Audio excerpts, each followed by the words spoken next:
an intro. 4 o'clock in an afternoon time slot. It's going to be an interesting one, but thank you very much for coming along today.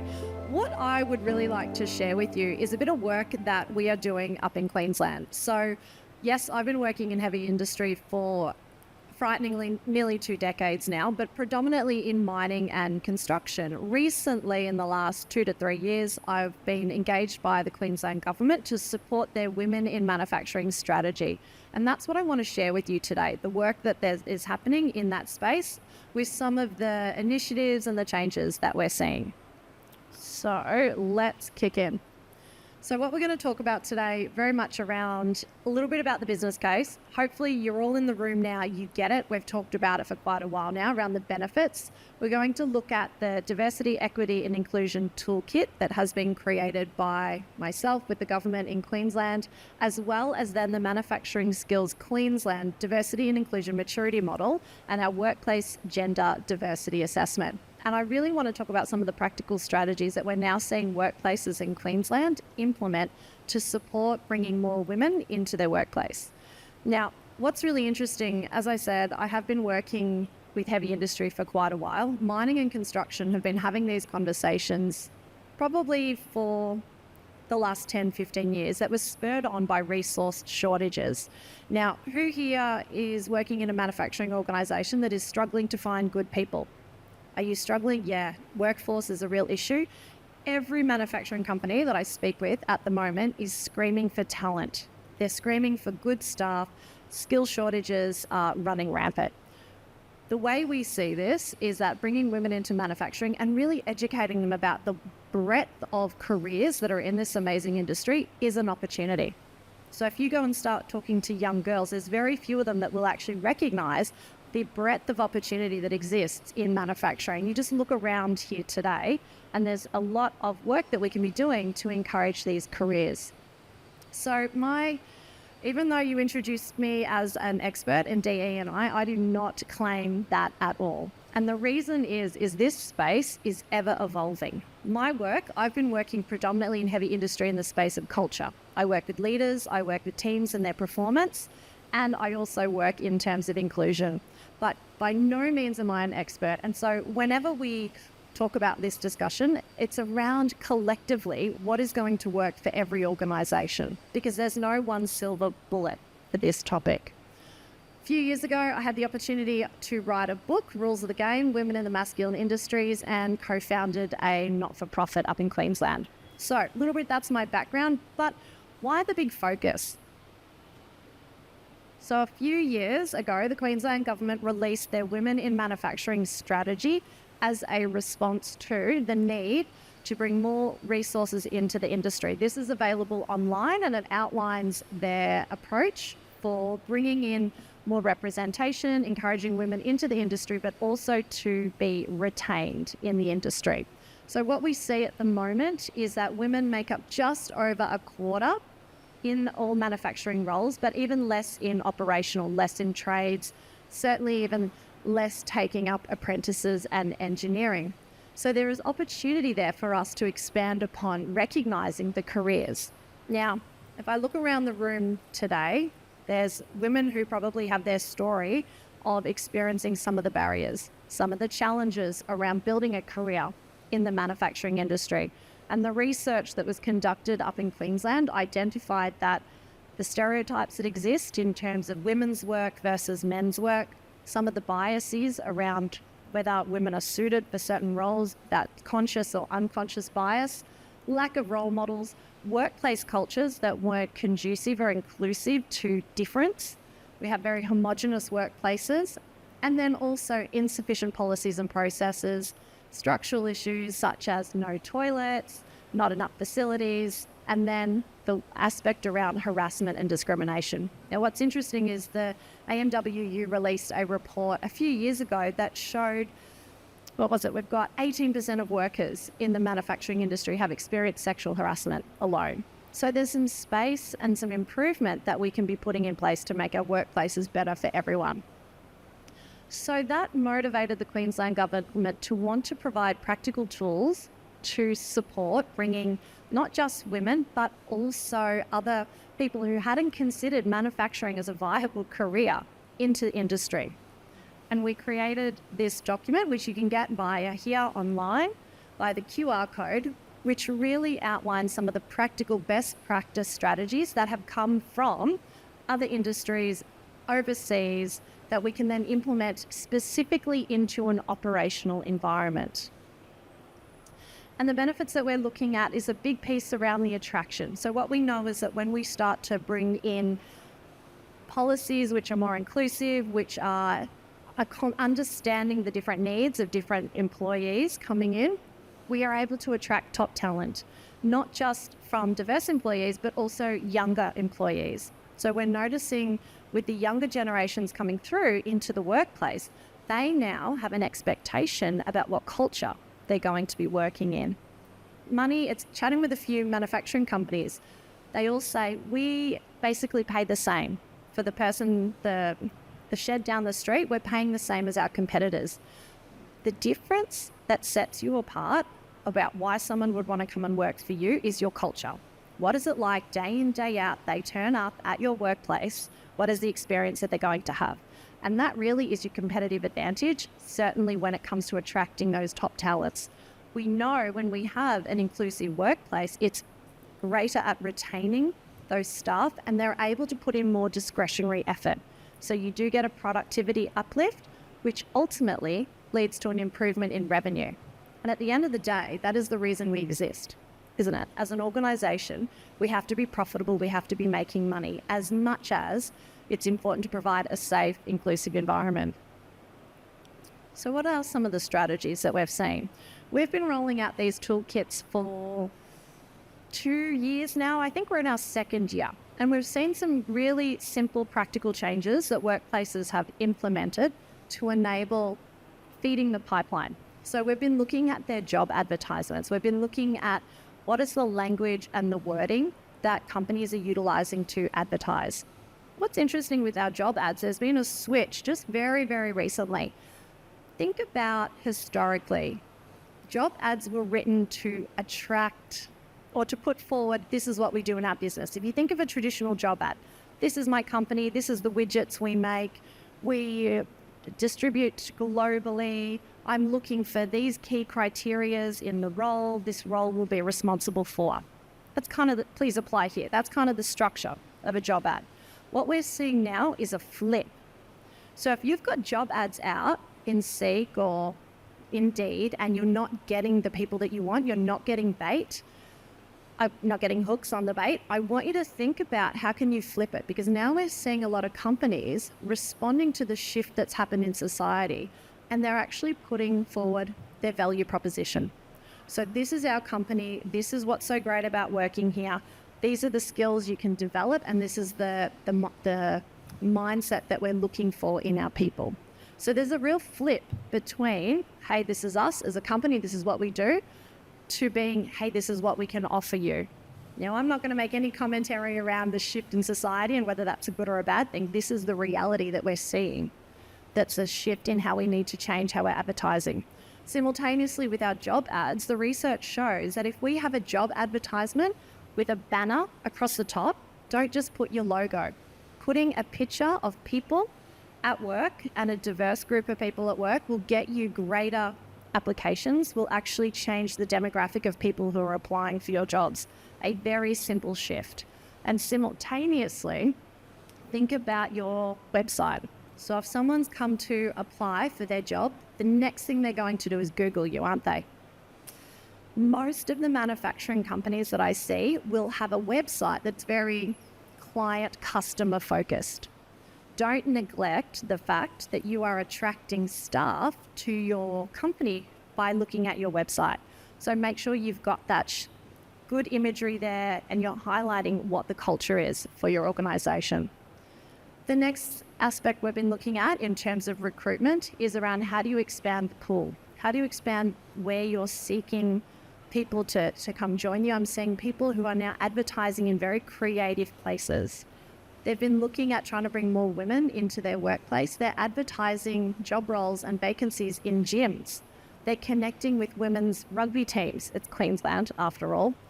they're looking at what are the other places that they can seek out women to join their organisation beyond just the Seek ad or the LinkedIn ads, for instance.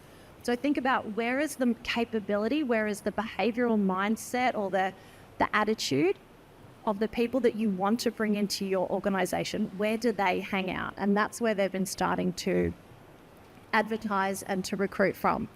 They've been ensuring as well that their recruitment processes are consistent, they're documented, they're unbiased. You've got multiple raters that are actually looking at conducting the interview, looking at the capability, and then they are seeking feedback from their candidates. Whether successful or whether unsuccessful, they are asking their candidates about the experience that they had through the recruitment process and adjusting. The other aspects we've been looking at is retention. They're focusing on their culture, policies and processes. Now, a lot of organisations, they'll have the bare minimum, for example, in terms of their leave provisions, but I'm starting to see some organisations that are putting in very interesting policies, things like menopause leave. They've had companies who very quietly had fertility leave that was available to males and females. So if they were going through the IVF journey, there was the opportunity to get extra days off. These are little value adds that are addressing particular needs of a new cohort of employees who are coming in. And then obviously our work practices. What are the SOPs like? What is the work culture? In a lot of our workplaces, there's been a shift away from ensuring that there is proper manual handling, that there is lifting techniques. Even the fact that we might have, I was chatting with a manufacturer the other day, had the right glove size. It may seem really simple, but after we had a little conversation, she went, oh geez, let me go check the gloves. And she went down to stores and they only had mediums and large. And they've got 3 women on their team. So she went out, grabbed some smalls, and the women were very happy. And it's these little 1%ers which indicate you are welcome here. You have been considered. So even think around your PPE, your tooling, as much as the work facilities as well. And then it's been very interesting. Up in Queensland, we have focused mainly on the first 3. There has been very little progress to date in the development stage because we're really new in this discussion in manufacturing. So the development is around not only how can we bring women into the industry, but then how do we support their career progression? How do we help them into positions as the floor supervisor, as shift manager, as the CEO potentially? So thinking around not just how do we get them in, but then how do we get them to stay and contribute and influence meaningfully? And that will look differently for every organisation. Now, the other big piece of work, excuse me, that's been done is by Manufacturing Skills Queensland. And they wanted to provide a tool for workplaces to self-assess their maturity level regarding women in their workplace. And so we created a free online tool that workplaces can go and complete a questionnaire and get real life feedback around where they would sit on the maturity curve. Now, who here has heard of the Bradley curve? It's a safety curve. Anyone heard of the Bradley maturity curve? Okay. So essentially the premise of the Bradley curve came from DuPont, and it was around how mature are we in our safety culture. I took a similar approach to the concept of diversity and inclusion because both of those things are a cultural shift. And so MSQ created a tool here. With my help, we wrote all the questions and we built a self-assessment. So we're now having organisations click in, complete the self-assessment and getting a very comprehensive report as well as practical resources. We've got worksheets, we've got video, short form video content that you can access that will enable you to identify strategies for working up your maturity level. So that's just been launched. I would say it's in its first or second month. So it's still really early days. We are also offering monthly for organisations to come together in a forum. So they can conduct their self-assessment, and they can come together on a live Teams call with myself and other employers, and we discuss, how's it going? What are your sticking points? What are your challenges? What can we learn from each other? And how can we support you to progress up the maturity curve? The other piece that's happening that the Queensland Government is sponsoring is free one-on-one consultation with myself, where I will go out to a manufacturing company on their premises and provide one-on-one discussion around where their organisation is at and what are some of the strategies that can be utilised to support their specific situation. As I mentioned at the beginning, there's no silver bullet regarding this discussion. We're talking culture, we're talking legacy, we're talking leadership. So that has to be taken into account whenever we want to put in any initiative or any approach that might change something in our workplace. And this is a change. This topic is a big change for a lot of workplaces. So I'm able to come in there, have a discussion, learn about the business, what's the strategy, what are their business goals, and then provide very tailored advice for how to help utilize the topic to help them achieve their business goals. Because at the end of the day, we need to make sure that our organisations are profitable and viable and supported by any change that we put in. So if you are a Queensland manufacturer, please click on the QR code, register, and we'll find a time that we can connect, either in person or virtually. So that is what I wanted to share with you today. Any questions about what we're doing, whether it's the toolkit, whether you've got challenges yourself, more than happy to answer you. Any questions? Yeah, awesome.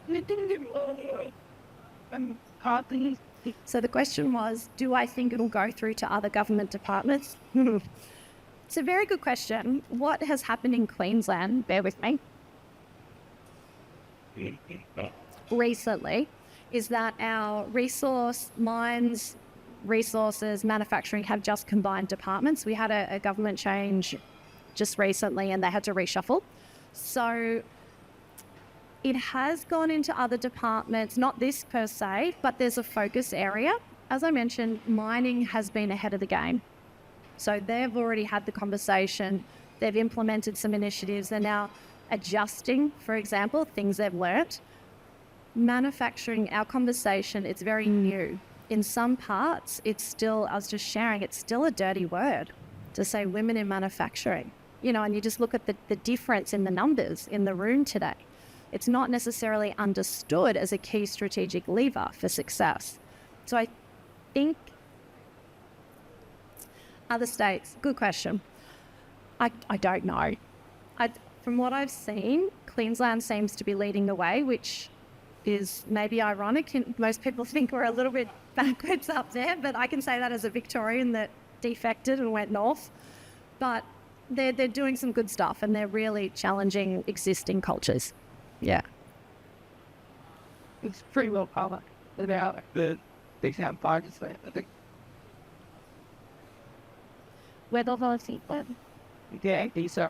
Yeah, whether New South Wales has the same kind of system in place. They don't at this point. I think the more that we're able to come down and share on a national level what Queensland is doing, it might spark some ideas. As a little heads up though, last week when we had our monthly workforce catch up, we did have a New South Wales company in there. So even if you wanted to, if you're not from Queensland, you could at least dial into this one, I think. Yep.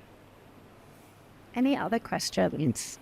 As a conversation piece, is this getting more airtime? Because it appears to be that DEI is something that's being talked about a whole lot more. Yeah. Is it something that is having more airtime? It's been a really interesting journey. So I started to have these conversations. So I started my business in 2012, and my business actually began as a blog, as all things did back then. I wrote a blog about the experience as being a woman who worked in construction. And at the time, I was told, do not write that blog. It's career suicide. You'll get kicked out. And I thought, I can't stand for that. We pride ourselves in heavy industry being direct, blunt, straight to the point. And if we couldn't look in the mirror about the realities, I didn't want to be part of it. Since that time, it was, again, construction mining weren't really on board. It was very tokenistic, but now they started to understand the strategic benefit. Then it got very political. And unfortunately, what I have observed over the last few years is the conversation about women in or any other diversity topic has become very political. And we start getting words like wokeism and things like that, which are thrown around in the social discussion. And I think it's taken the focus away from the intent. And the intent has always been, how do we improve our workplace cultures so that everybody can actually show up as themselves? And I was working, I'm sure many of you have heard of BHP. Yeah, BHP. And did you hear a few years ago they put in the 50-50 conversation, 50%, and it was a huge uproar in industry. And I was working on one of their sites at the time with their leaders, and Steve, I'll never forget, Steve, the drill and blast supervisor, we were driving down into the pit, and he goes, Teags, what do you reckon about this 50-50, this women diversity stuff? I said, well, Steve, let me ask you this. I knew Steve had daughters at home and a wife. I said, mate, are you the same guy at home as you are here on site, being Steve, the drill and blast guy, given pineapples every second day? Maybe that's a Queensland term, but you probably got the visual. And he goes, oh, no. And I said, well, for me, that's what this discussion's about. For you to be able to show up at work as you, not as the big, tough supervisor. And I think if we can get the conversation back to that space where it's about creating positive environments that people can perform at their best, that's where we want to go. Yeah. Any other questions for Teagan? Yes. Have you done work with apprentices, was the question. So I've done a little bit, but it's sort of not my wheelhouse. But there is another woman who I can highly recommend who does a lot of work, particularly with women, tradeswomen, apprentices. So if that's something you want to, I can forward you on to her if that's something. It's also worthwhile talking to the TAFEs. I've done a bit of work with some of the TAFEs, and they are very much having conversation about inclusivity and how you treat your colleagues at work, etc. So if you have an apprentice, it's worth talking to the TAFEs. And if you don't have an apprentice and you want one, have a conversation with the TAFEs. Yeah, it's good. Anything else? Anything else? Fantastic. Please put your hands together for Teagan. And if you have other questions,